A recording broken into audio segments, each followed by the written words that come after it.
Hi there! This video is a website tutorial on how to use our international website. So let's start!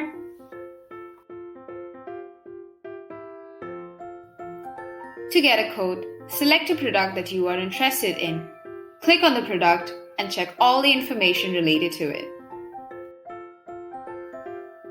Click on the Request for Code option. A window will show the product that you have selected, and you can change the quantity by typing in or using the plus or minus sign. Make sure that you click on Update Quantity.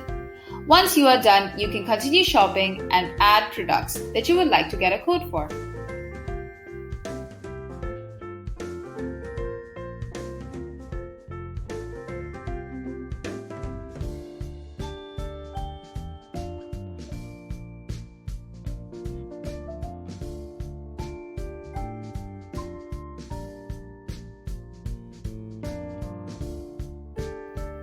Once you have clicked on Update Quantity, you can submit the code by clicking the option of Submit Code when you're done. You can either log in if you already have an account at EduPlan or sign up for one. You could also submit the code as a guest. You need to fill your details as shown.